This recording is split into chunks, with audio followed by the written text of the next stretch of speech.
Hello students, मेरा नाम है सोमदेव और आज की क्लास में बेटा हम पढ़ेंगे एक अच्छा टॉपिक जिसका नाम है गोश्त थ्योरम। ये टॉपिक एग्जाम में 3 मार्क्स में पूछा जाता है। ठीक है, ये आपका जो टॉपिक है बेटा यूनिट फर्स्ट इलेक्ट्रोस्टैटिक्स, जिसमें आपके 2 चैप्टर्स हैं। उनमें से चैप्टर फर्स्ट की हम बात कर रहे हैं अभी, इलेक्ट्रिक चार्जेस एंड फील्ड। ठीक है, उसमें आपका एक टॉपिक आता है गोश्त थ्योरम। ठीक है, तो सभी स्टूडेंट्स अपने पेन जो है कॉपी निकाल लीजिए और हेडिंग लिखिए बेटा गोश्त थ्योरम। लिखिए, देखिएगा गोश्त थ्योरम में सबसे पहले आपसे स्टेटमेंट पूछा जाता है कि गोश्त थ्योरम का स्टेटमेंट क्या होता है। तो गोश्त थ्योरम का स्टेटमेंट यहां से आप देख सकते हैं क्या है। गोश्त थ्योरम का statement, it state that the electric flux, या हम कह सकते हैं it state that the total electric flux passing through a closed surface is equal to 1 upon epsilon not times the charge enclosed by the surface. ठीक है, आपको बेटा अपनी नोटबुक में ये डेफिनेशन नोट डाउन कर लेनी है और उसके बाद आपको डायग्राम बनाना है। डायग्राम देख लीजिएगा यहाँ पर। ठीक है, सपोज दैट यहाँ पर एक चार्ज है बेटा प्लस क्यू। क्या चार्ज लिया आपने? प्लस क्यू चार्ज ले लिया। अब इस प्लस क्यू चार्ज से आर डिस्टेंस पर, ये हमने डिस्टेंस कितनी रखी बेटा? आर डिस्टेंस पर हमने क्या किया, एक स्फेरिकल गॉसियन सरफेस बना लिया। ये जो आप देख रहे हैं इसको हम कहते हैं स्फेरिकल गॉसियन सरफेस। ये आपका स्फेरिकल गॉसियन सरफेस है। ठीक है, अब आपको करना क्या है, यहां पर इस स्फेरिकल गॉसियन सरफेस के ऊपर एक पॉइंट P जो है मार्क कर लेना है बेटा। ये आपका वो पॉइंट P है जो आपने इस स्फेरिकल गॉसियन सरफेस के ऊपर मार्क किया है। अब यहां पर आपको करना क्या है, एक स्मॉल एरिया कंसीडर करना है। अब स्मॉल एरिया हम मानकर चलते हैं, ये आपका जो स्मॉल एरिया है बेटा वो ds है। ठीक है, स्मॉल एरिया क्या है? ds है। तो यहां पर ये जो ds स्मॉल एरिया है इसका एक खुद का एरिया वेक्टर होगा, उसकी डायरेक्शन किधर रहेगी? Normally outward. तो ये आपका होगा बेटा ds वेक्टर। ये क्या आ जाएगा? ds vector.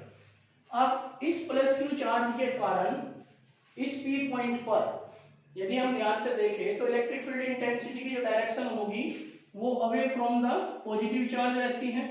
तो यहां पर इलेक्ट्रिक फील्ड इंटेंसिटी की डायरेक्शन भी बाहर की तरफ ही रहेगी। ठीक है, तो यहां पर हम देख रहे हैं दोनों, यानी कि इलेक्ट्रिक फील्ड इंटेंसिटी और एरिया वेक्टर दोनों जो है सेम डायरेक्शन में है, जिसके चलते थीटा की वैल्यू क्या होगी बेटा? 0 डिग्री हो जाएगी। ये कुछ समझने की अच्छी बातें हैं। ये डायग्राम आपका यहाँ पर कंप्लीट हो जाता है। अभी लिखेगा नहीं कोई भी, सिर्फ समझेंगे। ठीक है, तो यहाँ पर एक बार फिर से मैं डायग्राम बता दूं आपको। हमने क्या किया बेटा, एक प्लस क्यू चार्ज लिया, उस प्लस क्यू चार्ज के आर रेडियस पर एक हमने स्फेरिकल गॉसियन सरफेस बनाया। ठीक है, उसी गॉसियन सरफेस पर एक पॉइंट P मार्क किया, जिस पर आपकी जो इलेक्ट्रिक फील्ड इंटेंसिटी है वो E वेक्टर है। और इसी गॉसियन सरफेस पर एक स्मॉल एरिया कंसीडर करते हैं जिसको हम ds कहते हैं। अब स्मॉल एरिया जिसका एरिया वेक्टर क्या है? ds वेक्टर है, वो नॉर्मली आउटवर्ड ही आ जाएगा। उसकी डायरेक्शन भी किधर रहेगी? इलेक्ट्रिक फील्ड इंटेंसिटी की डायरेक्शन में ही होगा, जिसके चलते थीटा की वैल्यू कितनी हो गई? 0 डिग्री। अब देखिएगा डेफिनेशन में मैंने आपको बताया, it state that the total electric flux passing through a closed surface is equal to 1 upon epsilon naught times the total charge enclosed by the surface। अब यहाँ पर जो चार्ज एनक्लोज किया गया है वो क्या है बेटा? Plus Q. अब यहाँ पर आप मैथमेटिकली कैसे लिख सकते हैं? Mathematically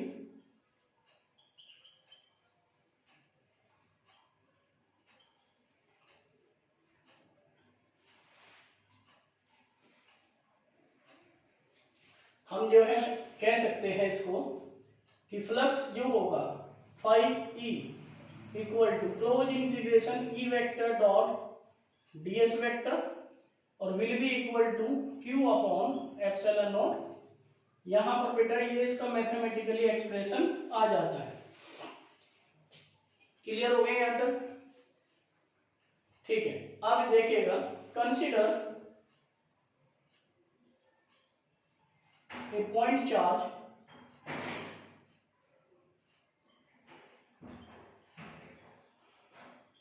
plus Q. ये पॉइंट चार्ज जो हमने लिया है ये कहां पर लिया बेटा? ओ पॉइंट पर। Is situated at point O as shown in figure. जैसा आप यहाँ डायग्राम में देख रहे होंगे कि हमने एक चार्ज कंसीडर किया है बेटा प्लस क्यू, ठीक है, जिसको हमने ओ पॉइंट पर रखा है। ठीक है, एज्यूम एक spherical Gaussian surface, spherical Gaussian surface of radius small r around the charge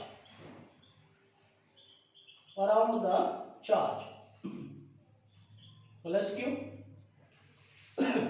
हमने यहाँ पर एक स्फेरिकल गॉसियन सरफेस मान लिया बेटा जिसकी रेडियस जो है स्मॉल r है इस चार्ज के चारों ओर। ठीक है, then the electric field intensity, या यहां पर अभी आप जो है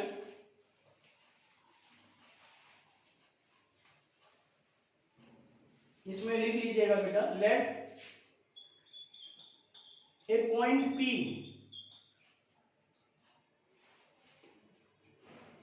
is placed on the Gaussian surface,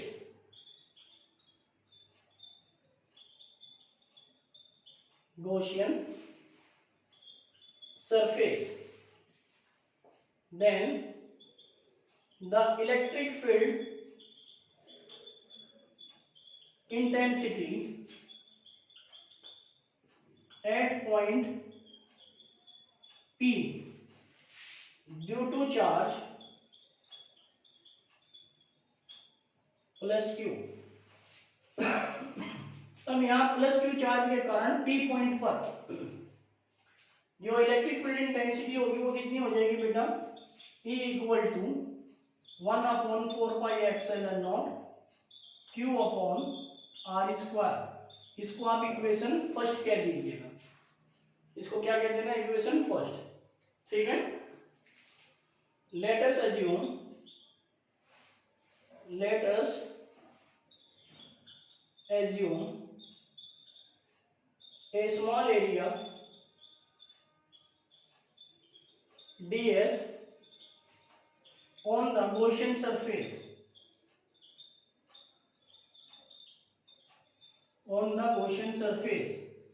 whose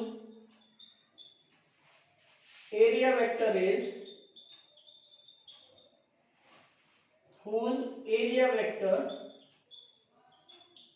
is ds vector. ये बात यहां तक समझ आ गई होगी बेटा आपको। हमने मान लिया कि यहाँ पर जो गॉसियन सरफेस है, इस गॉसियन सरफेस के ऊपर हमने एक स्मॉल एरिया ds कंसीडर किया जिसका एरिया वेक्टर ds वेक्टर है। ठीक है, तब यहां पर हम कह सकते हैं इलेक्ट्रिक फ्लक्स passing through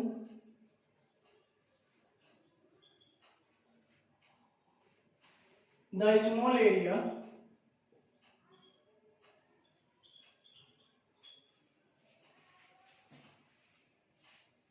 हम इसको क्या कह सकते हैं बेटा? डी फाई ई, यानी कि जब एरिया ही हमने स्मॉल लिया है तो एरिया वेक्टर जब आपने डीएस वेक्टर होगा जिसका, तो जब एरिया आप स्मॉल लेके चलोगे तो इलेक्ट्रिक फ्लक्स भी क्या होगा? स्मॉल होगा। ठीक है, तो d phi E equal to हम क्या कह सकते हैं यहाँ पर E vector dot d S vector, और इसको हम लिख सकते हैं E D S cos theta.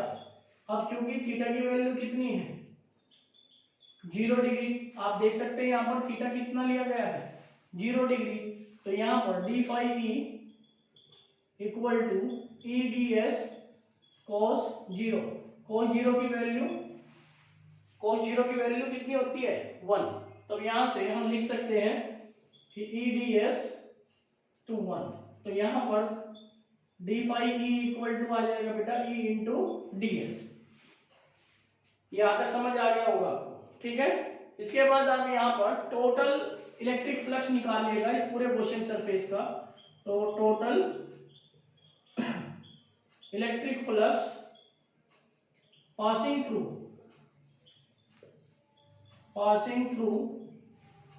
The Gaussian surface, या हम लिख सकते हैं स्फेरिकल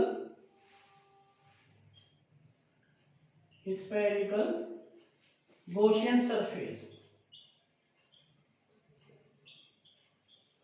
अब टोटल इलेक्ट्रिक फ्लक्स हम निकाल रहे हैं स्फेरिकल गॉसियन सरफेस का, तो इसके लिए हम इंटीग्रेशन लगाएंगे बेटा।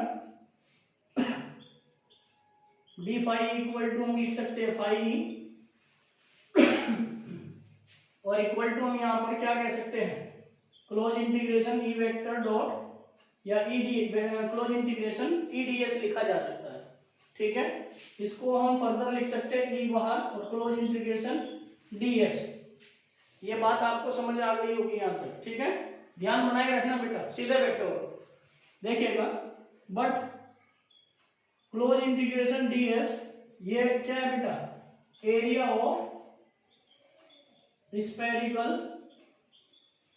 गॉसियन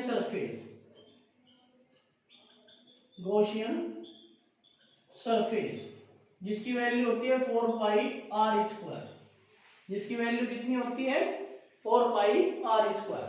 अब यहां से हम इसको लिख सकते हैं therefore phi E equal to E into 4 pi are square, ठीक है। इसको आप इक्वेशन सेकंड कह दीजिएगा। अब आप ध्यान दीजिए बेटा, फर्स्ट इक्वेशन से ई की वैल्यू को सेकंड इक्वेशन में ई की वैल्यू रखने पर यहां पर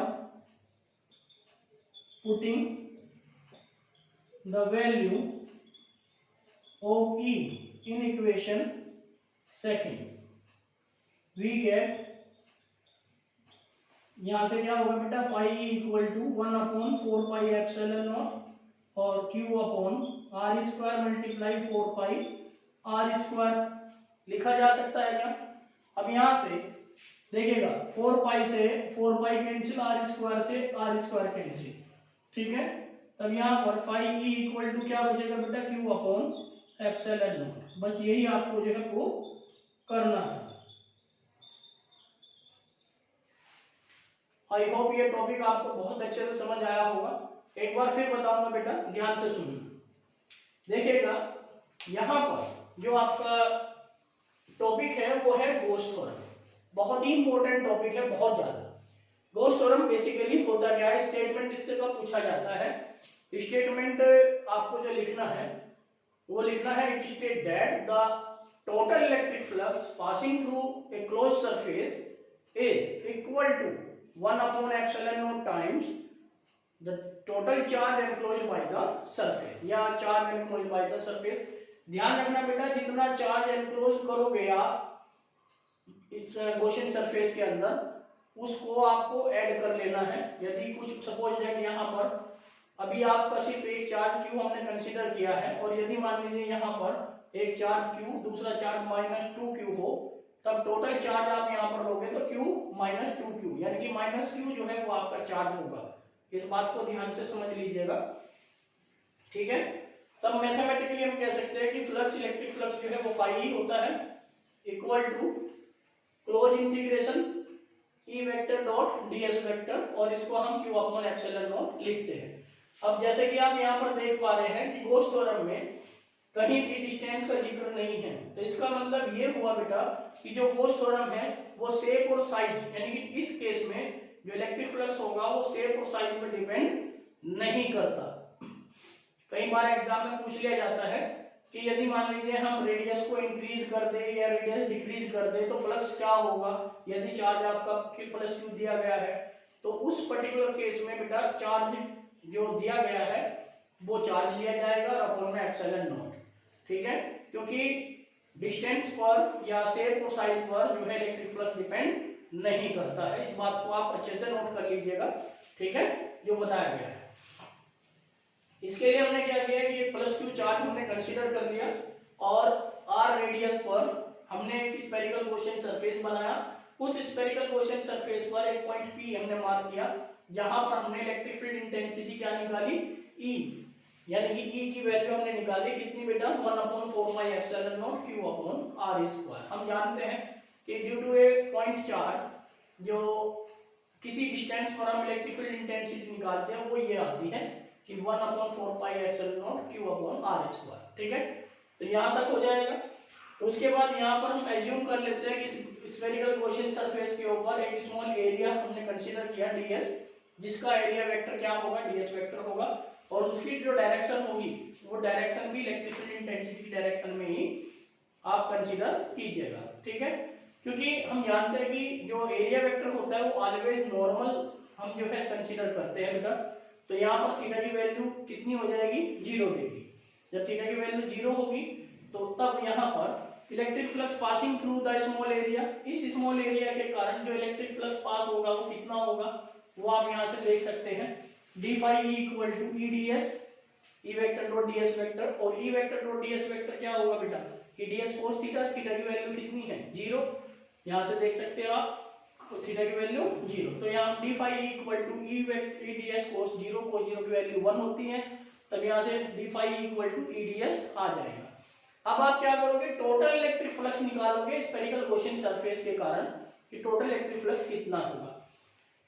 इसका इंटीग्रेशन करोगे, क्लोज इंटीग्रेशन हमने कर दिया, क्लोज इंटीग्रेशन E ds, ठीक है, E बाहर निकाल लिया, क्लोज इंटीग्रेशन ds, और क्लोज इंटीग्रेशन ds का मतलब है स्फीयर का कंप्लीट जो है इंटीग्रेशन कर रहे हैं आप। तो क्लोज इंटीग्रेशन ds जो होता है बेटा area of spherical question surface, जिसकी वैल्यू होती है, स्फीयर का जो एरिया होता है कितना, 4πr², तो यहाँ पर 4πr² रख दोगे। तब इस इक्वेशन में यहाँ पर phi E इक्वल टू जो E क्लोज इंटीग्रेशन ds है, इसकी जगह आपने क्या रख दिया, 4πr²। तब यहाँ से putting the value of in equation second we get, देखिएगा बेटा फर्स्ट इक्वेशन से E की वैल्यू को सेकंड इक्वेशन में रख देना है, और यहाँ पर 4πr² से 4πr² कैंसिल हो जाएगा, और तब आपका phi equal to Q/ε0 आ जाएगा। Thank you very much.